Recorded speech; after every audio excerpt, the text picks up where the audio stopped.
اهلا وسهلا بك مشاهدي الكريم في هذا اللقاء، ورافقكم فيه عصام الشوالي من خلال التعليق.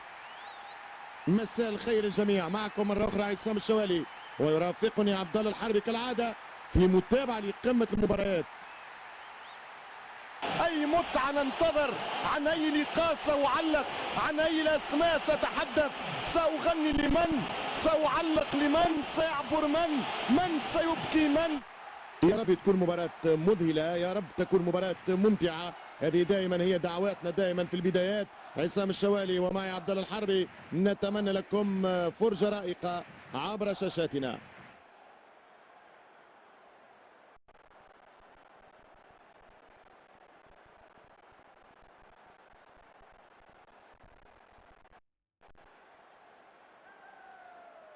إذا 90 دقيقة تبدأ لحظاتها الأولى الآن. الحين يزفر الحكم انطلاقة الماتش، كيك اوف لمباراة منتظرة من الجميع.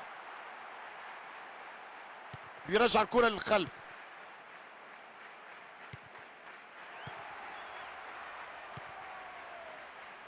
باس، حارس فائق المهارة، روعة الشطارة، الله على حارسنا.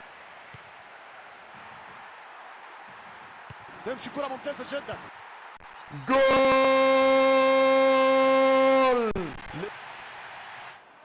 مش ممكن يضيع. جول. أعشق مثل هذا عندما يمرر اللاعبون الكرة عبر الملعب بينهم واحدا تلو الآخر، والإنهاء الرائع للهجمة. كرة خطيرة وجول.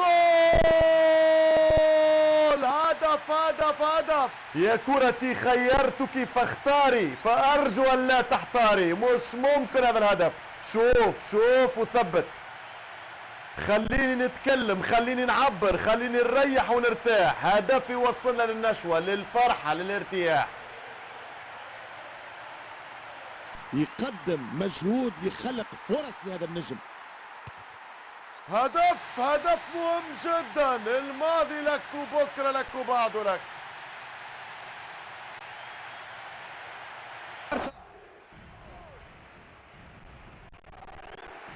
البحث عن الانتصار من خلال هذا التغيير ممكن يجيبه جديد. كان يحتاج اكثر للاعبين في منطقه الجزاء. ياخذها كوره وبالراس، كان ممكن هنا تسجيل هدف اضافي في المباراه. حارس يختلف عن كل الحراس، مجهود رائع جدا في التصدي.